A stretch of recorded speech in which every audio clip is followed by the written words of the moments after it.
Big hole down to the Rams 11. Mike South again handling the ball for the third touchdown. Churchill now up 21-0 over Marshall in the third quarter.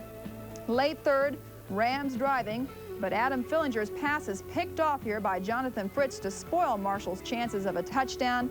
Then early fourth quarter, the Chargers put their final touchdown on the board. Jimbo Parks on the pitch takes it 46 yards. Nice block there, and he's in for the touchdown, 27-0, and the fans are ecstatic. Marshall finally gets a break in the fourth quarter when Churchill fumbles this punt return. The Rams recover at the Chargers 17, but Marshall cannot do anything with it. It's 4 downs. They lose to Churchill 27-0.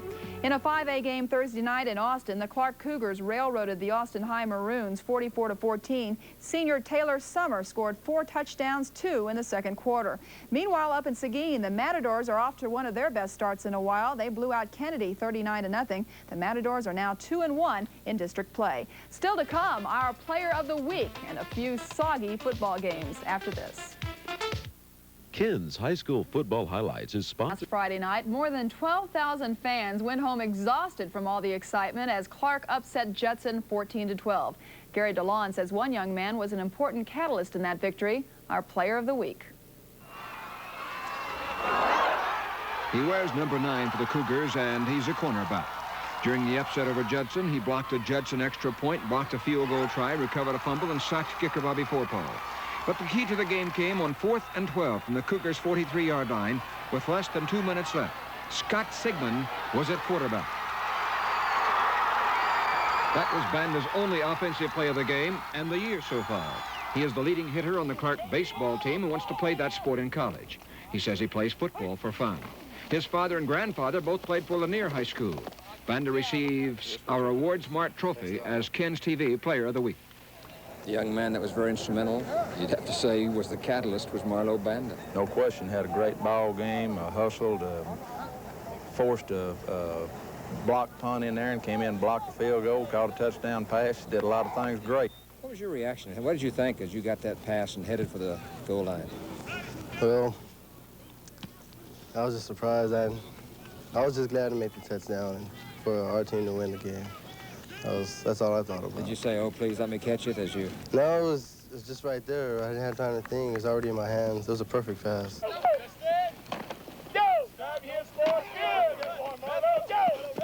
He was a demon on defense, but he played in only 1 offensive series. And, of course, that was the touchdown pass reception of 57 yards. Banda was the bandit who stole the game from Judson last week.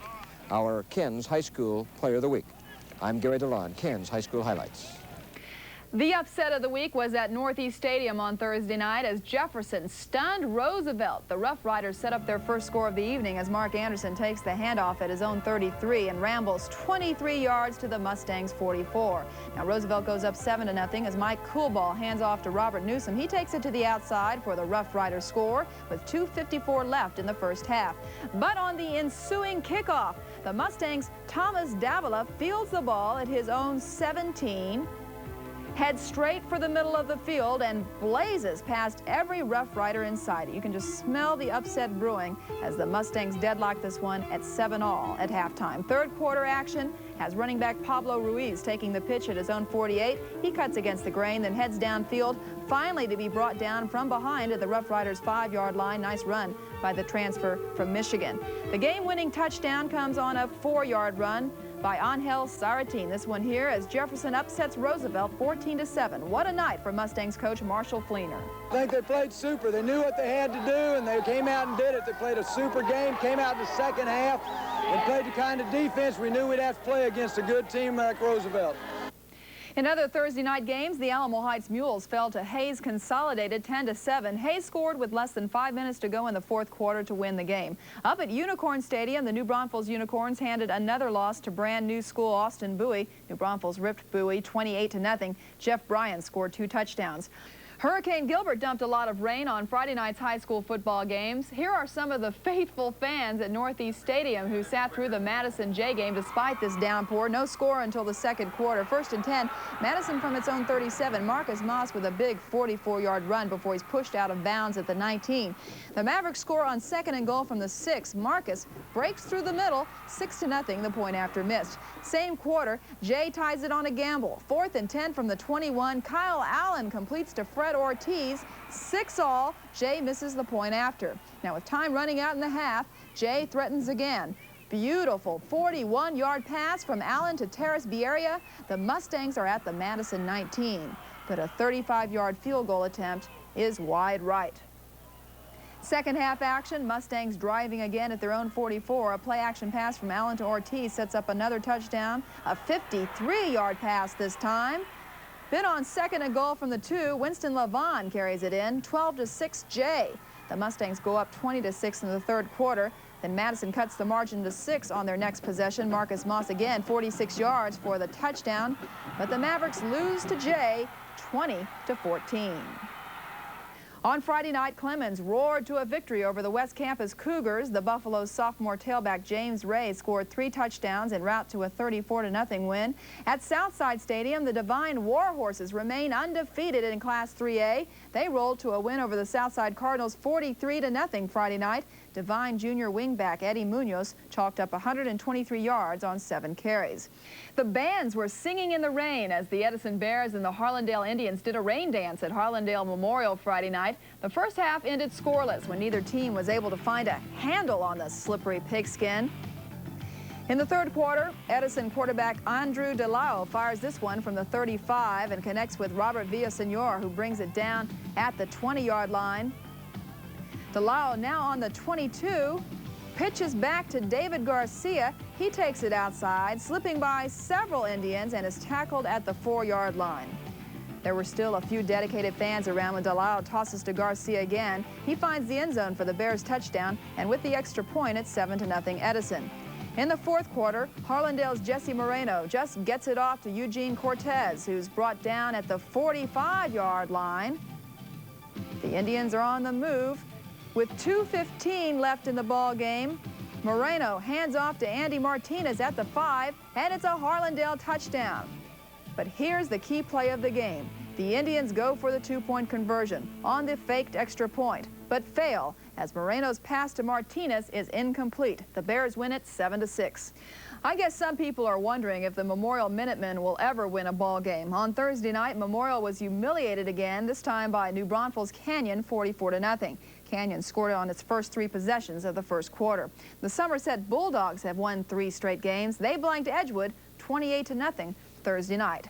Coming up, we'll go on the road to Lavernia, and we'll see why Kerrville-Tivy is ranked number 4 in the state.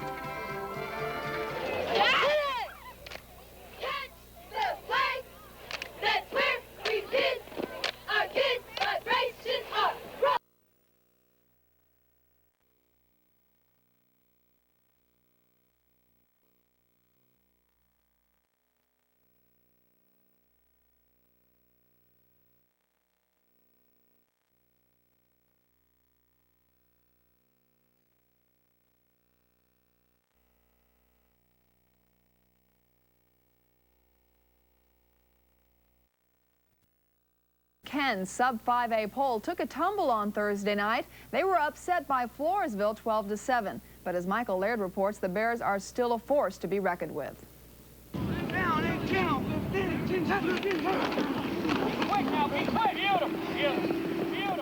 The Lavernia Bears are out to defend back-to-back District 28 2A titles. And defend means just that. We're a defensive-minded football team, and that's the one thing that we stress. We work real hard, and we believe that's the backbone to winning. You've got to play good defense. Of course, we do have a good offense. I knew we would get the word offense in somewhere. As a matter of fact, offense may be Coach Viatric's favorite word these days. Last week, tailback David Watson rushed for 305 yards and scored 3 touchdowns in the Bears' 46-0 rout of Natalia. Quite an impressive statistic for a game. We've got an excellent line, and there's no telling what's going to happen every Friday night because it just depends on how good they do to how good I do, and they're an excellent line. The seniors on this team have only lost 4 games since the 7th grade. Does that put a lot of pressure on the team? Well, yeah, it's our senior year, and we want to go out like we started. We started real good, and we want to end it real good, too.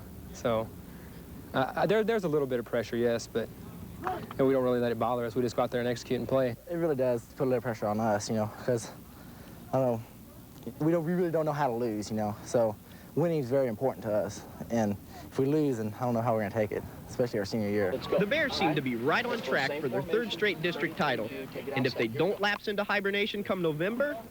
State. You think you can win the state? I think so. I don't think anybody can stop us. Down, 43, 43, In Lavernia, I'm Michael Laird for Ken's High School Highlights. On Friday night at Northside Stadium, the weather really slowed down the Lee-Taft game. A stiff breeze and a few scattered raindrops were the only early signs of Hurricane Gilbert.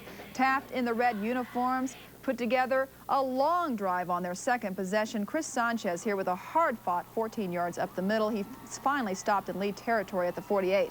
Then it's Taft quarterback Mark O'Malley who options left, keeps the ball and runs to the Lee 20-yard line, a pickup of 12 yards. Same drive, 2nd quarter, Chris Sanchez goes the final yard, 14 plays, 81 yards, and Taft leads 7-0. Well, the fringes of Gilbert finally hit in the middle of the 2nd quarter, dropping a steady rainfall the rest of the night. Lee's best chance to score comes with under 2 minutes, but a fumbled pitch out is recovered by Taft's Eric Patterson. The only first Taft TD was the only touchdown of the game. Taft wins it 7-0 over Lee. The Bernie Greyhounds handed the Fredericksburg Batlin Billies another loss Thursday night. Bernie scored 3 times in the 3rd quarter to win 27-12. Friday, the weather did interrupt the Pleasanton Poteet contest in Poteet. The contest was called at the end of the 1st half because of the threat of tornadoes. But Pleasanton's Gerald Trevino still rushed for 106 yards in 1 half of play as the Eagles beat the Aggies 14-0. Back to Thursday for a couple more games. Gilbert's wrath only a breeze as Southwest met Kerrville-Tivy at Southwest Stadium. On the 2nd play of the game, the Antlers breathed some fire of their own. Quarterback Donnie Norris hands off to senior Stacy Woods. There's not a dragging around. He turns on the speed and carries 48 yards for an early Antler TD. They missed the extra point, though, and it's 6-0 Tivy. David Zirkle, who was suffering from a pulled hamstring, now in a quarterback at the 8. He hands off to Dave Drapella, who takes it outside and in for the Antlers touchdown with the point after it's 13-0 Tivy. Still in the 1st half, Zirkle hands to Danjel Cooper and with some fine blocking, makes his way past the Dragons and carries the ball 75 yards. Once again, the extra point. About the Mustafa bust, nobody smashed anything. What? In fact, I made a deal with Mustafa. He was going to help me find out who the people were. Another thing, Inspector Moore and I weren't even there. What was he talking about? Doesn't it bother anybody that there were no weapons found? No. Now junior varsity quarterback Dan. Then with a little rest, Zirkle comes back in, finds Billy Williams open, and Tivy leads at halftime 26-0. The Dragons get fired up in the 2nd half with Ruben Rodriguez fielding the kickoff at the 1-yard line. He manages to find an opening and now has the whole field to himself. He kicks it into overdrive and takes it all the way for the touchdown. But it's not enough as the Tivy Antlers slay the Southwest Dragons 40-14. The Randolph Rohawks shot down the Mavericks from Pearsall Thursday night at Rohawk Stadium. Pearsall goes up 6-0 in the 2nd quarter as quarterback Brady Watson sneaks it in from a yard out.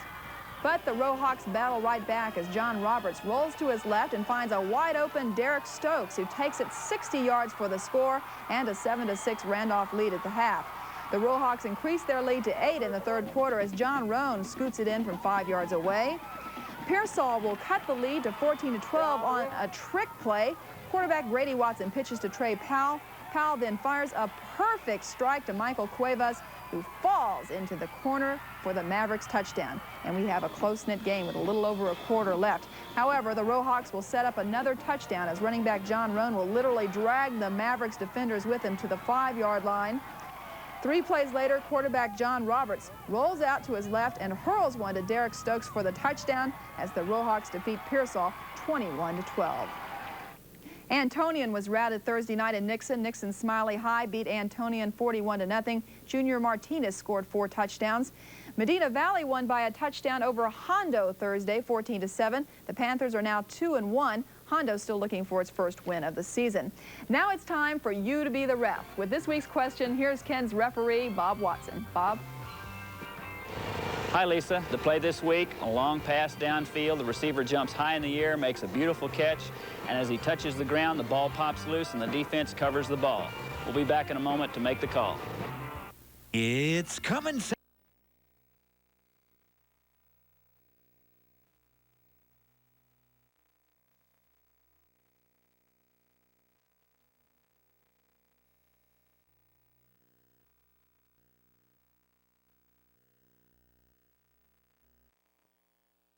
Happy birthday to you.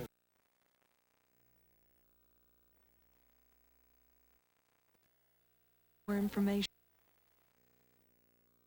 High in the air, makes a beautiful catch, but as he touches the ground, the ball pops loose and the defense covers the ball.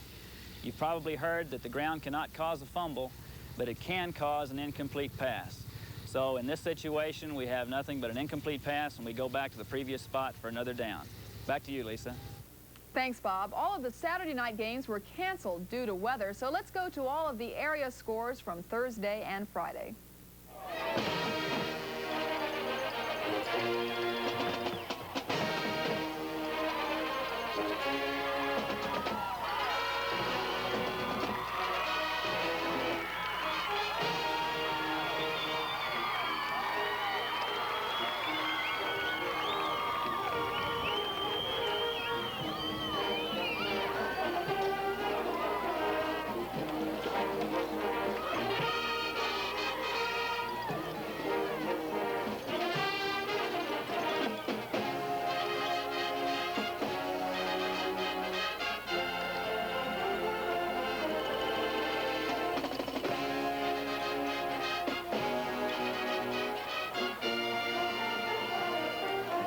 That is our highlight show for this weekend. Hopefully we won't have weather problems this week as district play starts. Starting Thursday, everything counts. Hope you have a good week. We'll see you next Sunday. Now stay tuned for the NFL Today.